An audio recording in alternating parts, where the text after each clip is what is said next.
자, 우리 친구들, 우리 지난주에 무슨 왕에 대해서 우리 함께 나눴었죠? 솔로몬, 그죠? 솔로몬에 대해서 우리가 함께 했어요. 우리 솔로몬에 대한 원래 이미지는 여러분 어땠어요? 막 똑똑하고 지혜롭고 나라를 정말 잘 다스렸고 그런 왕으로 우리가 알고 있었는데 이 솔로몬 왕의 실체를 우리가 알게 됐잖아요. 이 솔로몬 왕의 실체 여러분 어땠어요? 솔로몬, 그죠? 성전은 멋있게 지어놨지만 그리고 그곳에서 하나님께 감사 예배를 드리고 정말 잘 나가는 그런 제국을 만드는데 일조를 했지만 자기의 진짜 믿음은 없었다는 거예요. 그죠? 좋은 왕이 아니었죠. 왜죠? 성경은 어떤 왕이 좋은 왕이라 그랬어요? 세 가지를 하면 안 된다고 그러는데 첫 번째 뭐라 그랬죠? 기억나요? 첫 번째 군사력에 의존하지 않는 왕. 군사력에 집착하지 않는 왕. 보이는 것에 집착하지 않는 왕. 그 다음 두 번째는 기억나요? 또 뭐 있어요? 또 뭐 있어요? 뭘 많이 두면 안 돼요?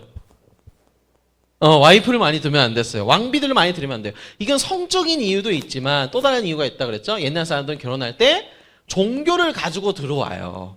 반드시. 그래서 하나님이 금지하신 거고. 자, 세 번째. 맨 마지막으로는 재물에 집착하지 않는 왕. 이것도 역시 겉으로 드러나는 거죠. 이렇게 겉으로 보이는 치적과 업적에 의존하는 게 아니라 자기 내면에 있는 신앙, 믿음, 그리고 남에게 베풀 줄 아는 사랑을 실천하는 왕. 진짜 천국을 구현할 수 있는 그런 왕을 하나님은 원했어요. 그러니까 하나님은 다른 나라 왕들, 대통령, 지금의 뭐 그런 나라들의 그런 짱 먹은 사람들처럼 무자비하고 권력에 의지하고 권력을 쟁취하려면 막 그냥 뭐 진짜 못할 짓이 없는 그런 식의 왕이 아니라 자비롭고 부하들을 존중할 줄 알고 약자들을 배려하고 사랑을 구현하는 진짜 우리가 가서 누리는 그 천국을 이 땅에 조금이나마 실현시키려고 하는 그런 마음 가진 왕. 천국을 이 땅에 구현하고 싶어하는 왕. 그거를 하나님은 원하셨는데 솔로몬은 그렇지 않았죠. 겉으로 보이는 것만 했어요. 어떻게 해서 솔로몬이 다 돌아가가지고 40년 동안 군사 모았고 은금을 돌처럼 흔하게 만들었고 그리고 누구의 사위가 됐다 그랬죠? 지난주에 이집트 왕 파라오의 사위가 됐다 그랬어요. 그러면 그 이집트에 있는 모든 그 수많은 신들 막 오시리스 신, 태양신, 달신, 곰신 이런 거 다 갖고 왔을까 안 갖고 왔을까? 다 갖고 왔어요. 그래서 문제가 되는 겁니다. 그래서 결국 어떻게 했냐? 왕은 후궁이 700명이요. 첩이 몇 명? 300명. 자, 문제. 그러면 솔로몬의 와이프가 몇 명? 1000명. 야, 1000명이었어요. 솔로몬 와이프가 절대 하지 말라고 한 짓 다 하고 있어요. 그래서 결국 어떻게 해요? 그의 여인들이 왕의 뭘 돌아서게 했어요? 마음을 돌아서게 했어요. 솔로몬의 왕을 결국 돌아서게 했더라. 여러분 이 말을 주목해야 됩니다. 지금 여러분에게 있는 뭐 이런 거 가지고 뭐 어차피 나는 예배 잘 나오고 하나님 잘 믿는 것 같고 괜찮은데 하는 그 속에 있는 아주 사소한 것들 여러분 마음 가운데 지켜지지 않는 그 사소한 것들 그게 발목이 돼서 나중에 여러분의 신앙생활의 모든 것을 앗아갈 수 있어요.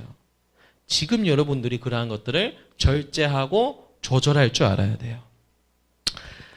자, 그래서 어떻게 됩니까? 솔로몬은 하나님의 일은 잘했어요. 그러니까 직장 상사로서 하나님은 잘 섬겼어요. 근데 아버지로서 하나님을 섬기는 데는 실패했다는 거예요. 그러니까 하나님을 직장 상사처럼 생각한 거예요. 학교에 있는 선생님처럼 생각한 거예요. 하나님을, 예수님을. 근데 그분은 내 아빠잖아요. 그래서 하나님을 따라 사는 한 명의 제자는 되지 못했다. 자, 그러면 오늘부터 이제 시작인데 솔로몬은 어떻게 됐을까요? 의식은 어떻게 됐을까요? 어떻게 됐을까요? 자, 솔로몬의 결과는 여러분 어떻게 됐을까요? 자, 한번 읽어볼까요? 시작. 솔로몬이 마음을 돌려 이스라엘의 하나님 여호와를 떠남으로 여호와께서 그에게 진노하시니라. 여호와께서 일찍이 2번이나 그에게 나타나시고. 자, 하나님은 솔로몬을 방치하지 않으셨어요. 솔로몬이 그렇게 엇나갈 때마다 솔로몬아, 너 이러면 안 되지 않니? 너 저러면 안 되지 않니? 너 빨리 나의 말씀으로 돌아와야 돼. 나와 한 약속이 잊지 마. 하나님이 심지어 나타나셔서 말씀하셨어요. 두 번이나 막았어요. 근데 솔로몬이 자기 의지로 이 하나님의 막으심을 거부했다는 거예요. 여러분, 이 하나님의 사인이 우리 삶 속에도 실제로 있을까요, 없을까요? 있다는 게 문제예요. 우리가 엇나가고 있을 때, 하나님과 형식적으로 거리두며 살고 있을 때 하나님이 우리 마음 가운데 이런 마음을 주세요. 야, 너 이러면 안 되지 않니? 너 나와 더 가까워져야 되지 않니? 너 왜 나에게 벽을 두고 있니? 이렇게 우리 마음 가운데 오늘날도 솔로몬과 같은 사인을 주세요. 근데 우리는 그때 솔로몬이 되느냐? 아닌 다윗 왕처럼 하나님을 잘 섬기고 사느냐? 딱 이 갈림길에 놓이게 되겠죠. 여러분은 절대 이런 솔로몬 왕과 같은 하나님의 경고를 무시하는 여러분이 되지 않기를 바랍니다. 자, 그래서 어떻게 됐어요? 그가 여호와의 명령을 지키지 않았으므로 하나님이 말씀하셨어요. 어떻게 말씀하셨냐? 내가 내 언약과 너에게 명령한 법도를 지키지 아니하였으니 내가 반드시 이 나라를 너에게서 빼앗아서 누구한테 준대요? 신하한테. 이 이스라엘을 솔로몬한테 이제 맡기지 않고 신하한테 줘버리겠대요. 하나님이. 와우. 그래서 어떻게 됐어요? 나라가 쪼개집니다, 이제. 솔로몬이 죽고 이스라엘이라는 거대한 나라가 둘로 쪼개집니다. 이걸로 우리가 그 성경 퀴즈 때 배웠잖아요. 분열 왕국 시대. 나라가 분열되고. 우리나라도 남한, 북한 이렇게 갈라져 있잖아요. 똑같이 이스라엘도 북이스라엘, 남유다 갈라져 버립니다. 근데 여러분 이렇게 생각할 수 있어요. 전도사님, 그냥 솔로몬 왕을 폐위시켜버리고 나가게 하고 다른 왕을 세우게 하면 되지. 뭐 그런 방법도 있잖아요. 정신 차리게. 왜 나라를 쪼개는 결과를 나타내셨을까요, 하나님이? 왜 그 결과를 택하셨을까? 왜 나라를 쪼개버리셨을까요, 하나님이? 다른 아니면 솔로몬에게 병이 들어버리게 한다는 거, 아니면은 솔로몬을 반란이 일어나게 한다는 거, 이러면 되지. 왜 나라를 쪼개게 하셨을까? 근데 이거는 느닷없는 건 아니고요. 여러분, 성경상에 사실 힌트를 주셨어요, 몇 번 하나님이. 여러분, 솔로몬에 대한 일화 중에, 여러분 옛날 성경 만화책 보면 이런 거 알아요? 엄마 두 명이 있는데, 한 엄마는 이제 아기를 이제 방금 출산해서 아기가 잘 살아있고, 한 엄마는 아기가 죽은 아기인 거예요. 죽었어요. 아기를 출산해보니까 아기가 죽었어. 그래가지고 밤중에, 죽은 아기의 엄마가, 그 살아있는 아기의 엄마가 그 자고 있는 틈을 타가지고 아기를 바꿔치기 한 거예요. 그래가지고 이거 어떻게 말해야 돼? 죽은 아이의 엄마가 살아있는 아이를 가져가게 되고, 살아있는 아이의 엄마는 죽은 아이를 가져가게 된 거예요. 그러니까 그 엄마가 얼마나 놀랐겠어요. 그 진짜 주인 엄마가. 그래가지고 재판에 가게 됐어요. 근데 그 재판을 맡은 사람이 솔로몬 왕인데, 그 솔로몬 왕이 어떤 처분을 내린지 여러분 기억하나요? 뭐라 그래요? 막 서로 엄마 두 명이서 누가 이게 내 진짜예요, 저게 내 진짜예요, 막 이렇게 막 싸울 때 솔로몬 왕이 딱 처분을 내죠. 이 아기를 둘로 쪼개라. 칼로 잘라가지고 서로 나눠줘라. 이렇게 판결을 내잖아요. 근데 그게 진짜 칼로 자르라는 게 아니라, 그렇게 칼을 들었을 때 진짜 엄마는 뭐라 그래야겠어요? 얘가 진짜 엄마니까, 그냥 가짜한테 줘버리세요. 얘는 살려야죠. 그래도 괜찮아요, 주세요, 이렇게 나올 거고, 가짜 엄마는 어떻게 하겠어요? 그냥 죽이든지 말든지 맘대로 하세요, 이렇게 나오겠죠. 근데 진짜로 그렇게 나와가지고 진짜 엄마와 가짜 엄마를 가려냈다는 아주 재미난 이솝우화 같은 이야기인데, 이게 왜 굳이 여러분 수많은 재판 중에 성경에 실려있는지를 우리가 알아야 돼요. 왜 실려있을까요?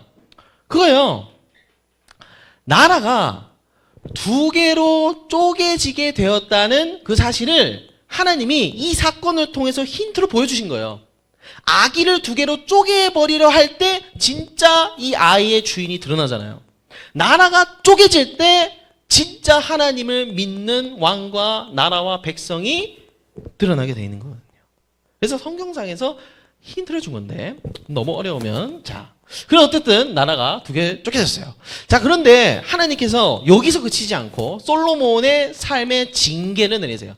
여러분, 하나님은 우리가 행한 일에 따라서 징계하시기도 하나요, 안 하나요? 여러분, 징계라고 하면은 학교 생각나잖아요. 그죠? 예를 들어서 우리 벌점 지금도 주나요? 그죠? 벌점 막 부과하고, 막 조경도 지각했어, 그럼 벌점 전사님도 이제 중학생 때 이제 막 이렇게 막 산 넘어서 이제 지각하면 산 넘어서 다녔거든요. 몰래. 가면 걸리니까 그러다가 막 걸려서 막 벌점 몇 점 이렇게 하고 뭐 그랬는데 근데 그 전사님 때는 내신에 반영되지는 않았어. 근데 지금 반영이 되잖아요. 무서워 요새는. 그래서 하나님도 우리가 행한 일에 따라서 징계를 하세요. 그러니까 이 징계가 너 벌 주고 에이 쌤통이다 이게 아니라 너무 얘가 정신을 못 차리니까 얘는 내 사랑하는 아들이고 딸인데 나에게 돌아오지는 않으니까 돌아오게 하기 위해서 하나님은 징계하시는데 솔로몬은 어떻게 징계하셨냐면요. 되게 좀 충격적이에요. 읽어볼까요? 시작. 하나님이 또 엘리아다의 아들 르손을 일으켜 솔로몬의 대적자가 되게 하시니 솔로몬의 이 부하 중에 한 명이 반란을 일으키도록 하나님이 만들어 놓습니다. 자, 두 번째 읽어볼까요? 솔로몬의 신하 느밧의 아들 여로보암이 또한 손을 들어 왕을 대적하였으니 또 신하의 가족 중에서 한 명이 반란을 일으키게 만들어 놓습니다. 여기서 말하는 이 여로보암은요 북이스라엘의 1대 왕이 돼요. 1대 왕. 자, 그리고 또 충격적인 거 읽어볼까요? 시작. 여호와께서 에돔 사람 하닷을 일으켜 솔로몬의 대적이 되게 하시니 에돔이라고 하는 민족의 하닷이라고 하는 인물이 반란을 일으키게 되는데 이 하닷이라는 인물이 누군지를 여러분 잘 보세요. 읽어볼까요? 시작. 미디안을 떠나 바란에 이르고 거기서 사람을 데리고 애굽으로 가서 애굽 왕 바로에게 나아가매. 그러니까 이 하닷이라는 인물이 어렸을 때 이집트로 가서 유학을 갔대. 이집트로. 근데 그 이집트에서 파라오가 뭘 줬대요? 집도 주고 그러니까 땅도 주고 먹을 것도 잔뜩 줬대요. 여러분 이 당시에 파라오와 같은 절대 권력이 있는 사람이 그러니까 일개 어떤 백성 한 명한테 집이랑 땅을 준다는 거거든요. 오늘날 뭐 대통령이 추석 명절이라고 이렇게 명절이라고 선물 보내는 그 정도 급이 아닌 거예요. 거의 후계자 정도로 생각하면 주는 거예요. 그런데 여러분 잘 생각해 보세요. 파라오의 사위가 누구였다 그랬죠? 솔로몬이잖아요. 솔로몬이 왜 파라오랑 그런 관계를 맺었죠? 이스라엘을 잘 다스려 보려고. 하나님 없이도 외교 관계에 의지해서 파라오의 사이가 되더라도 잘 살아보려고 그렇게 했었죠. 근데 결과가 어떻게 됐죠? 그 이집트 땅에서 자기의 장인어른 파라오에 의해서 키워진 그 사람이 솔로몬의 인생의 발목을 잡게 됩니다. 인생의 아이러니죠. 하나님 없이, 하나님 필요 없이 다른 거 의지해서 뭔가 해보려고 그랬어요, 인생을. 삶을 한번 멋있게 살아보려고 했어요. 근데 그게 텅 비었어요. 결국 내 발목을 잡게 되었어요. 자, 여러분 인생이란 아이러니하다는 거예요. 자, 왜 안 넘어가지? 뿅. 인생이 얼마나 허무한가죠. 솔로몬은 진짜 자기 힘을 다해서 자기 능력을 다해서 이스라엘을 잘 다스려 보려고 했어요. 그래서 파라오랑 그 파라오의 딸을 맞이해서 결혼도 하고 파라오의 사위가 됐어요. 근데 정작 그 이집트 땅에서 자란 인물이 이스라엘을 쪼개놓고 혼란스럽게 해놓는 반란군이 되어버렸다는 거예요. 이 인생이 진짜 무서운 거죠. 하나님이 우리를 다루시는 방식이 이런 거예요. 차라리 하나님이 너 정신 차려 해가지고 뭐 병을 주고 안 좋은 일이 일어나고 하나님은 그런 식이 아니에요, 여러분. 우리가 삶 속에서 놓치고 있던 이런 작은 것들이 있죠. 이게 내 발목을 잡아서 진짜 하나님이 필요했구나. 이거 내가 무시하고 살았었는데 진짜 하나님이 필요했구나. 이거를 알게 하세요. 이게 하나님의 방식이에요. 그러니까 솔로몬이 죽을 때 무슨 말을 했는지 여러분 잘 보세요. 오늘 읽었잖아요. 읽어볼까요? 시작. 다윗의 아들 누구예요? 솔로몬이죠. 솔로몬. 예루살렘의 왕 전도자의 말씀이라. 뭐래요? 전도자가 이르되 헛되고 헛되며 헛되고 헛되니 모든 것이 헛되도다. 솔로몬이 자기가 자기 인생을 돌아보면서 고백한 거예요. 야, 진짜 자기가 잘 나갈 때는 파라오의 파라오의 사위가 되어보고 별 노력을 다 했는데 다 헛되다. 여러분 헛되다는 게 무슨 뜻이냐면요, 이거예요. 전생에 진사랑 손을 잡았어. 그럼 진서손이 느껴져요, 안 느껴져요? 잡았으니까 느껴져. 진서손이라는 게 실제로 있는 거니까. 없어요, 손? 있잖아. 그죠? 근데 전도사님이 예를 들어서 바람을 잡아봐요. 여러분, 바람을 잡을 수 있어요? 바람. 잡혀요, 안 잡혀요? 뭔가 잡은 것 같은데 피면 없죠? 이게 헛된 거예요. 바람 잡는 거. 그러니까 솔로몬이 자기 인생을 그렇게 느꼈대요. 죽기 전에 이렇게 고백한 거예요. 자기 인생을 다 노력하고 내가 내 나라를 다스려보고 내 인생 내가 한번 해보겠다 했는데 잡은 것 같은데 펴보니까 없는 거예요. 바람 잡는 것 같다는 거예요. 다 허무하구나. 사람들과 인간관계를 맺고 사람들한테 잘 보이려고 노력했고 사람들 앞에서 어떻게 살고 그 모든 게 돌아보니까 다 쓸데없는 거더라. 자, 전사님이 지난번에 엄청 좀 안타깝고 슬픈 기사를 봤어요. 전사님도 이제 좀 멍하니 이렇게 기사를 보고 뉴스를 본 거는 오랜만이었는데 옛날에 생활의 달인이라고 하는 프로그램이 있잖아요. 맨날 그 달인들 초대해가지고 뭐 하는 그런 거 있잖아요. 막 맛집 소개하고. 근데 거기에 배달왕으로 이분이 나오셨어요. 배달왕. 그래서 한 달 수익 배달해서 오토바이로 배달해서 얼마나 버셨다고요? 월 1200만 원을 찍어봤대요. 여러분, 배달을 해서 1200만 원을 찍는다는 건요, 이거는 아무리 계산기를 두드려 봐도 안 되는 거예요. 진짜 잘 벌어도 뭐 1200만 원의 절반 정도 되지 이거는 말이 안 되는 수치거든요. 그러니까 거의 잠도 안 잔 거예요. 잠도 안 자고 진짜 야, 잘 살아봐야지. 내 인생 잘 살아봐야지. 한 번 사는 인생 열심히 살아봐야지 알고 진짜 이 세상 노력하는 사람 다 나와보라 할 정도로 정말 열심히 노력해서 인생 사신 거예요. 그래서 정말 이분이 나가지고 한때 화제가 됐었는데 이분이 교통사고로 돌아가셨어요. 뭐 배달 중에 돌아가셨는지 아니면 이제 뭐 어떻게 하다가 돌아가셨는지 모르겠어요. 43세에 돌아가셨어요. 배달왕으로 월 1200만 원을 버는 그런 피나는 노력을 통해서 인생을 달려가시는 분이었는데 이렇게 허무하게 돌아가셨어요. 그래서 그 밑에 기사 댓글을 보니까 사람들이 야, 허무하다. 우리는 뭘 위해 사는 걸까? 순간순간 집중하면서 순간순간의 행복에만 의지하며 살기에는 삶이 너무 허무하다. 뭐 이런 글들을 막 댓글을 많이 다셨더라고요. 그러니까 이분이 얼마나 열심히 사셨어요. 전사의 명함도 못 내밀어요. 그리고 여러분들이 전사님보다 더 열심히 살잖아요. 시험 기간 때. 그죠? 그거 맞잖아. 명함도 못 내밀죠. 근데 삶이 어떻게 보면 진짜 허무한 거예요. 잡은 것 같은데 펴면 없어요. 없어. 갖은 노력을 한 것 같은데도 없어요. 자, 그러면 그렇게 똑똑했던 솔로몬은 마지막으로 어떤 결론을 내렸을까요? 이 전도서라는 성경을 쓴 솔로몬이잖아요. 이거 솔로몬이 다 썼어요. 결국 결론을 뭐라고 내렸을까요? 자기 인생의 결론.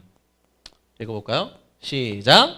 이래 결국을 다 들었으니 하나님을 경외하고 그의 명령들을 지킬지어다. 이것이 모든 사람의 본분이니라. 하나님은 모든 행위와 모든 은밀한 일을 선악간에 심판하시리라. 아멘.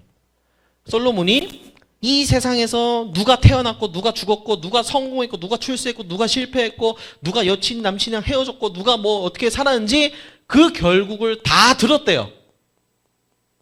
근데 들어보니까 남는 거는 하나님의 말씀밖에 없다는 거예요. 그 말씀에 순종하는 거. 왜냐하면 하나님은 우리 삶을 맨 마지막에 놓고 최종 평가하시는 분은 누구밖에 없어요? 하나님밖에 없어요. 우리 삶을 진짜 마지막에 딱 펼쳐놓고 평하시는 분은 진짜 재판관은 하나님밖에 없다는 거예요. 그래서 솔로몬은 자기가 평생 똑똑한 재판 많이 하고 똑똑한 재판관으로 살았지만 진짜 재판은 누가 하셨다라고 고백을 하는 거예요. 하나님이 하시는구나. 진짜 지혜롭고 우리 인생을 판단하실 수 있는 분은 하나님이시구나. 그러니까 우리는 하나님의 말씀에 집착하고 집중하자. 하나님이 뭐라고 하시는지 바라보자. 그거밖에 남는 게 없겠구나. 라고 솔로몬이 자기 인생의 마지막을 정리했어요. 근데 이렇게 했어도 나라가 분열되는 건 막았을까요? 못 막았을까요? 막지 못했어요. 자, 사랑하는 여러분, 우리 주보에 떠 있듯이 인생이란 되게 아이러니한 것 같습니다. 열심히 노력했는데 그게 내 발목을 잡을 때도 있고, 내가 이쪽으로 가고 싶은데 내 인생은 반대로 저쪽으로 가고 있을 수도 있고, 또 열심히 노력하면서 피 터지면서 부모님이 학원 가니까 열심히 학원 가고, 부모님이 이거 하라니까 이것도 해보고, 부모님 눈치 보고 등살에 밀려서 여러 가지 다 시도해봤지만 결국에는 손가락을 펴보니까 남는 게 없는 허무한 인생일 수도 있습니다. 그런데 우리의 진짜 허무함을 채워주시는 분, 내 안에 있는 공허를 채워주시는 분이 누구세요? 하나님밖에 없다는 사실이에요. 여러분, 세상이 창조될 때 어떻게 창조가 됐죠? 혼돈과 공허 속에서 세상이 만들어졌어요. 이걸 기억해야 돼요. 아무것도 없는 텅 빈 혼돈과 공허 속에서, 무의미한 세상 속에서 하나님은 의미가 있는, 유의미가 있는 세상을 창조하셨어요. 똑같은 거예요. 지금 내가 뭐 시험 못 보고 잘 나가지 못하고 인스타 팔로우 수 적고 이렇게 얼굴은 뭐 괜찮으니까 선생님은 이렇게 못났고 해도 무의미해 보여도 진짜 우리의 삶을 유의미하게 만드시는 분은 하나님이세요. 여러분, 이것을 반드시 삶에서 신뢰하고 의지하고, 허무와 허무에 빠지지 말고 진짜 행복을 주시는 하나님께 집중하는 여러분이 되기 바랍니다. 아멘. 네, 그래서 오늘 우리 함께 찬양하고 기도하는 시간 가질 텐데요. 믿음과 삶이라는 찬양입니다. 우리 2주간 솔로몬의 인생에 대해서 다뤘는데, 각자 느낀 것을 두고 또 오늘 말씀을 놓고서도